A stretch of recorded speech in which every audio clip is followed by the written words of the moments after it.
Shalom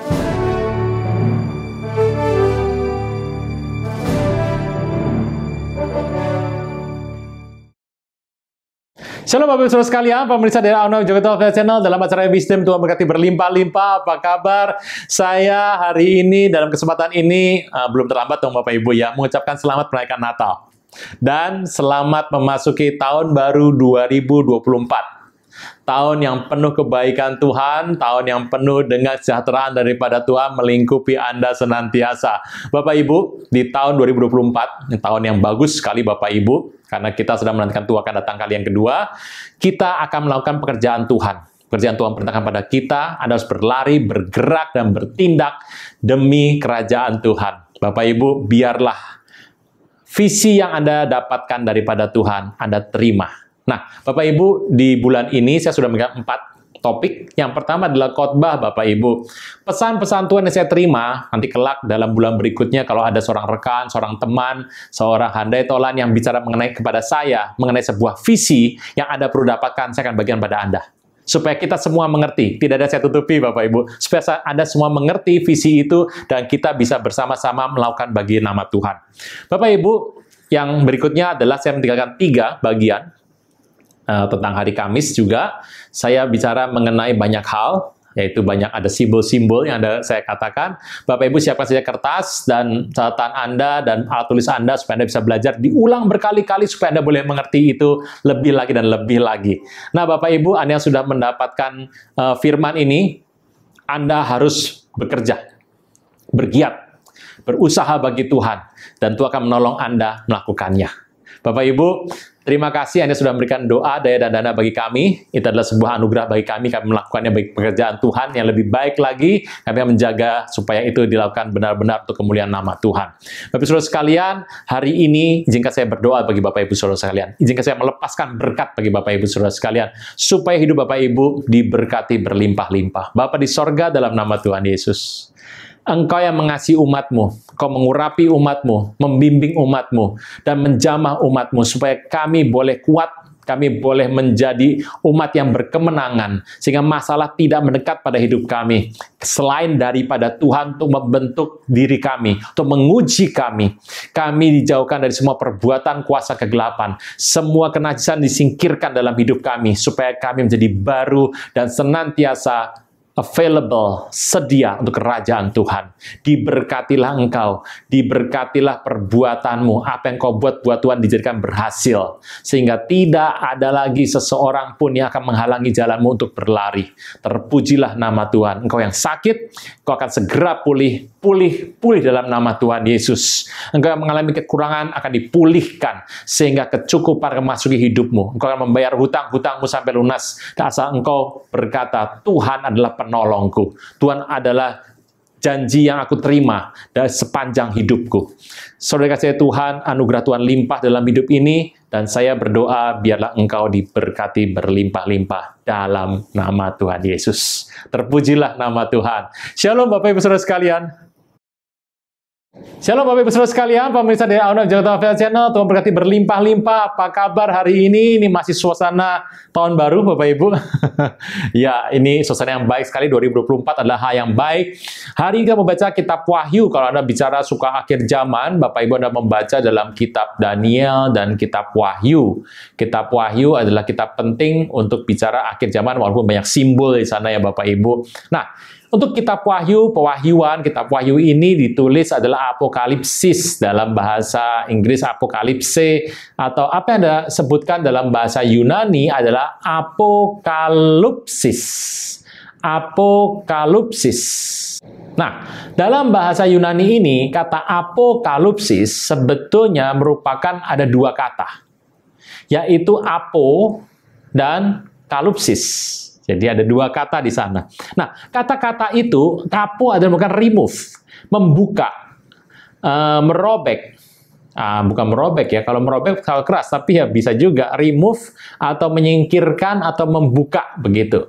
Nah, kalupsis adalah merupakan sebuah veil dari seorang pengantin wanita. Jadi pengantin wanita itu kan pakai tutupan seperti ini. Apakah yang bisa dilihat dengan muka begitu? Ya, kalau kita melihat pada zaman sekarang, kalau ya zaman sekarang kan pakainya bisa dia tembus pandang begitu. Tapi kalau pada zaman dulu, ya kebanyakan tidak tembus pandang. Makanya kalau menikah zaman dulu, itu kalau nggak dibuka ya repot, Bapak Ibu. Nah, apokalipsis itu artinya adalah membuka, menyingkirkan veil itu. Jadi veil itu dibuka sehingga tampaklah wajah. Karena waktu menikah, maka seorang akan berhadapan muka dengan muka, bride and bridegroom berhadapan muka, yaitu pengantin pria, pengantin wanita berhadapan muka, dan pengantin wanita akan membuka itu. Gitu. Membuka sebuah kalupsis, veilnya dibuka. Kalau zaman sekarang yang buka tuh laki-laki ya. Ya, kalau zaman dulu itu macam-macam ya, bisa laki, bisa perempuan. Yang penting dibuka aja. Dibuka. Setelah dibuka, maka mata dengan mata dari pengantin pria dan wanita saling memandang. Hari itu mereka memandang tanpa ada pemisahnya, tanpa ada sesuatu yang menghalanginya. Hari itu tampaklah secara terbuka orang itu adalah pasangan Anda. Anda tidak lagi ditutupi dengan sesuatu, apakah itu satu hal yang malu, atau hal itu tutupan supaya tidak dipahami, atau hal itu merupakan sebuah hal yang nanti mungkin Anda akan pahami, tapi nanti ada banyak hal tentang kalupsis, tutupan itu. Tetapi hari engkau menikah, engkau akan dibuka, dan engkau akan memandang wajahmu, muka dengan mempelai pria yang adalah Tuhan Yesus. Nah, Bapak Ibu, dalam hal ini, kalau Anda mengerti tentang apokalipsis, dua hal. Apo dan kalupsis itu terjadi dalam hidup Anda dan saya. Hari Anda bertemu dengan Tuhan. Hari Anda bertemu dengan mempelai pria. Bapak Ibu, kalau menikah tuh gimana ya? Gitu ya. Apakah satu persatu atau rame-rame? Bapak Ibu, itu satu hal yang menarik. Kalau saya bertanya sama Anda, Bapak Ibu, ini mudah sekali pertanyaannya. Kalau Tuhan sedang ada di hadapanmu, kan orang kan banyak ya, orangnya banyak. Tuhan berhadapan dengan si A. Lalu si B itu berhadapan nggak sama Tuhan? Lah si C gimana? Lah si D ada ribuan orang bertemu dengan Tuhan. Tetapi Bapak Ibu, ini yang menarik loh Bapak Ibu. Ini saya percaya tidak itu Alkitab, tetapi Anda juga tidak bisa membantah ini. Jangan tunda menerima Yesus. Hanya Yesus yang sanggup melepaskan Anda dari kesalahan dan dosa. Selalu ada waktu bagi Dia, tetapi tidak selalu ada waktu bagi Anda. Mari, ikuti saya mengucapkan doa berikut dengan yakin. Tuhan Yesus, ampuni semua kesalahan dan dosaku. Saat ini dengan sadar dan rela, aku mengundang Engkau sebagai Tuhan, Raja, dan Juru Selamat hidupku. Terima kasih Tuhan Yesus untuk namaku telah dicatat dalam kitab kehidupan. Amin. Bapak Ibu, Anda akan bertemu muka dengan Tuhan Yesus. Kok bisa begitu ya? Saya juga nggak tahu Bapak Ibu bagaimana terjadi. Tetapi jangan khawatir. Berapapun banyak orang yang ada di situ, yang di depan Tuhan Yesus, mereka berkumpul bersama, di situ Tuhan berhadapan muka dengan engkau. Saudara Tuhan, itu adalah peristiwa yang mengagetkan, itu adalah peristiwa yang betul-betul mulia yang engkau akan hadapi waktu engkau bersama dengan Tuhan di sorga. Saya sendiri belum pernah merasakan itu dan belum pernah melihat itu Bapak Ibu. Tetapi saya tahu bahwa itu adalah kemuliaan yang besar yang Tuhan tunjukkan buat kita. Tuhan berhadapan muka dengan engkau. Dan hari itu, cadar, veil akan disingkirkan. Disingkirkan cadar itu, sehingga tampaklah muka dengan muka. Tidak ada lagi satu simbolik. Tidak ada lagi sebuah hal yang perlu ditutupi. Tidak ada hal lagi yang perlu disembunyikan. Semua hal terbuka di hadapan Tuhan Yesus. Itu dikatakan engkau bersama dengan Tuhan, engkau akan melihat muka dengan muka tanpa ada yang perlu disembunyikan. Tuhan itu adalah terang, dan engkau akan melihat terang itu dengan muka.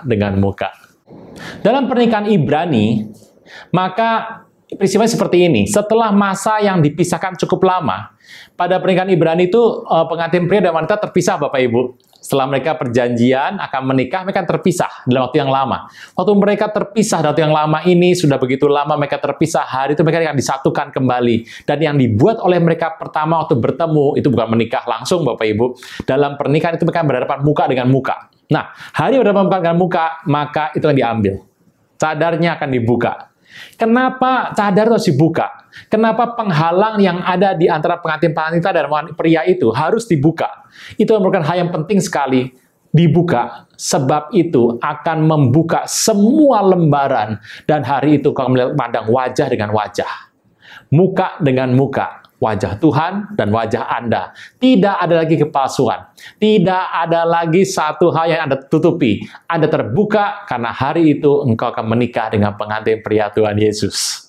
Dahulu, sebelum engkau ada di pernikahan, engkau akan melihat simbol dari sebuah keselamatan.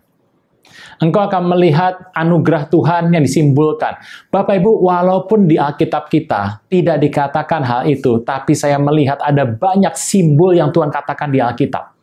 Sebuah nama di Alkitab adalah sebuah simbol. Sebuah nama sungai, nama gunung, nama lembah, nama dataran, nama di darat, nama di laut, di air, di kampung, di kota, di desa, semua itu bahkan angka ada artinya. Tuhan menyisipkan banyak simbol di sana.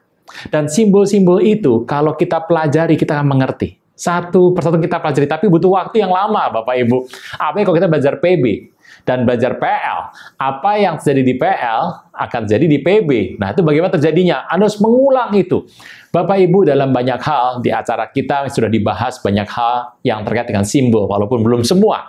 Tetapi Bapak Ibu, Tuhan berjanji, satu hal nanti pada hari pernikahan anak domba, antara engkau bersama-sama dengan Tuhan, jemaat sulung yang akan diangkat ke sorga, kita menikah dengan Tuhan. Pada hari itu, Tuhan akan menyingkapkan, akan membuka cadar, dan engkau akan melihat Tuhan muka dengan muka. Engkau tidak perlu lagi kitab Wahyu, Bapak Ibu.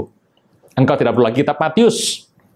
Tidak perlu kitab Markus, Yohanes, atau Lukas, atau Kisah Rasul, atau semua kitab di PB. Anda tidak perlu lagi kitab PL. Anda bahkan tidak perlu apa yang disebut dengan Alkitab. Anda bertemu dengan Tuhan, Anda akan memahami Tuhan secara luar biasa. Hal yang tidak pernah saya pikirkan, yang belum pernah dimengerti oleh hamba Tuhan manapun, akan Anda alami. Hari itu, sebuah tabir akan runtuh. Hari itu engkau bertemu nyata Tuhan dan engkau. Hari itu tidak ada lagi selubung di antara engkau dan Tuhan. Nyata bahwa apokalipsis yang Tuhan katakan itu akan terjadi. Bapak Ibu, kalau Anda mengerti kisah ini, hari Anda membaca Wahyu, Anda membacanya dengan pengertian yang baik. Anda akan membaca dengan, oh, berarti sebuah hal itu ditulis dalam kitab Wahyu adalah sebuah simbol. Ya Bapak Ibu, simbol dari satu hal, simbol kerajaan Tuhan, simbol kebesaran Tuhan, dan simbol pernikahan Anda dengan Tuhan satu hari kelak. Bapak Ibu, betapa saya rindu. Anda dan saya harus selalu rindu. Kita rindu Tuhan datang segera. Kita rindu naik diangkat Tuhan ke atas. Dan kita rindu bertemu dengan Tuhan akan menikah dalam memberikan anak domba di sorga. Anugerah Tuhan limpah dalam hidup ini. Bapak Ibu sekalian, apakah itu masih menjadi keinginan Anda? Apa itu menjadi sebuah hal yang Anda masih rindukan? Apakah itu menetap dalam diri Anda? Anda harus cek. Hari ini, kalau engkau mengecek, aku masih rindu Tuhan, aku pengen ini terjadi, maka Tuhan mendengar ini dari sorga. Oleh karena itu, jangan sampai Anda tertinggal.